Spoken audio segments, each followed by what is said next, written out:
안녕하세요. 8월 16일자 신문일기를 진행할 국제신문 권용희 기자입니다. 오늘 낮 기온은 27도 정도로 비교적 선선하겠습니다. 오늘 밤에 비가 올 수도 있다고 하니 참고하시는 게 좋을 것 같네요. 그럼 신문일기 진행하도록 하겠습니다. 오늘 첫 번째 기사는 기장 해수담수 10월부터 산단 공급, 공업용수로 공급을 한다는 거죠. 구체적으로 보면은 부산시 상수도 사업본부는 올해 하반기 추가 경정 예산으로 편성한 90억 원을 투입해 이달 초부터 기장군 급수 공급 체계, 복선 관로죠, 구축 공사에 나섰다고 합니다.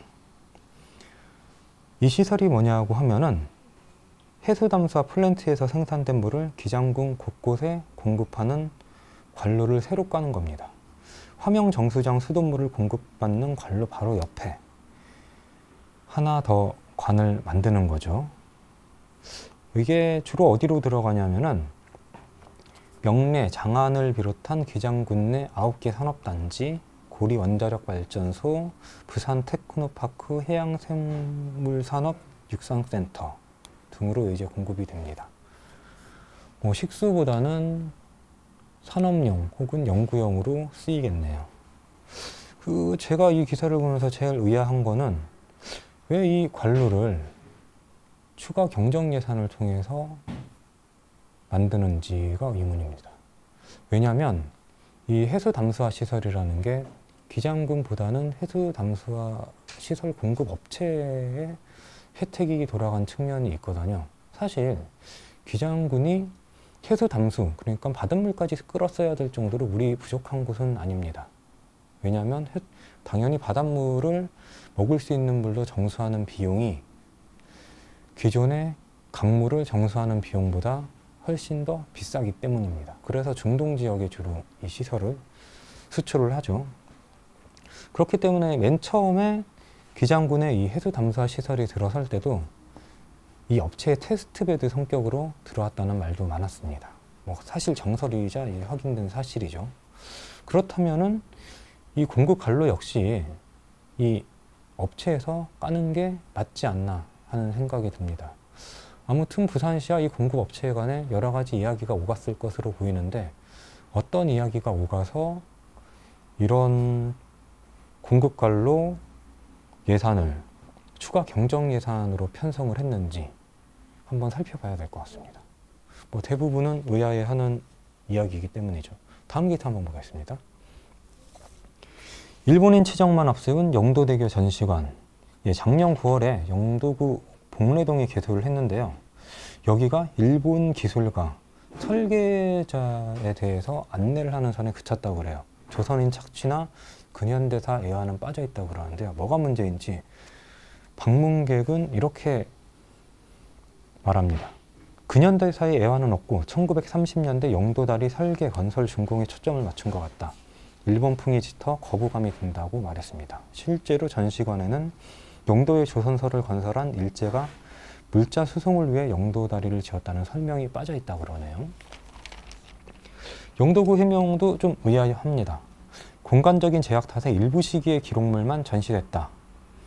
영도다리에 얽힌 근현대사는 해설사가 관람객에게 설명을 하고 있다고는 하는데요. 만약에 공간이 부족했다면 일본인 설계사와 기술에 대해서 안내를 할 게 아니라 이 영도다리 건설 과정에 숨지신 분들을 먼저 기리는 게 순서가 아니었나 하는 생각이 듭니다.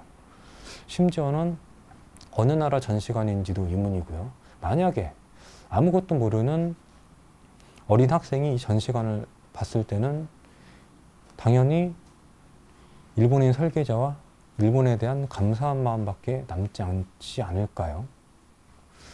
일본인 같은 경우는 여기에 뿌듯함을 느낄 테고요. 이 전시관을 관람한 사람들은요. 아무튼 부친 조부가 독립운동가인 동국대 김광무 교수는 이 전시관에 대해서 이렇게 지적을 했습니다. 아픈 역사를 언급하지 않는 것도 왜곡이다. 영도다리가 생길 때의 역사적 사실을 정확히 풀어줘야 한다. 건설 현장에서 희생당한 조선인 노동자의 실태를 밝히고 일영탑까지 세워야 진정한 영도다리의 역사를 보여주는 것이라고 지적을 했습니다. 마지막 기사 보겠습니다. 동남권 핵심 상장자 44곳 중 32곳 상반기 영업이익 감소. 예, 어제 본지 취재팀이 전날 마감된 기업별 반기 보고서를 토대로 조선과 자동차 부품, 철강 등 동남권 세계업종 상장사의 실적을 분석한 결과 올해 지오지퍼는 지난 1년에 비해서 조선기자재 부분은 당기 순이익이 72% 급감을 했고요. 차 부품 영업이익은 46%, 철강은 19.7%나 줄었다 그럽니다. 어마어마한 실적 감소죠. 지금 보면은 이게 우리 부산 혹은 동남권의 주요 주력 업종들이 사양화, 쇠퇴화의 길로 접어드는 것 같습니다. 기존 업종을 고도화를 하거나 아니면 4차 산업혁명에 맞춰서 주력 업종을 재편을 해야 될 것 같은데요. 적지 않은 국회의원들이 지금 국회에 있습니다. 특히 지역 국회의원들까지 포함해서요. 정쟁만 할 게 아니라 다음 동남권의 먹거리는 어떻게 준비를 해야 될지 고민을 해야 될 것 같습니다.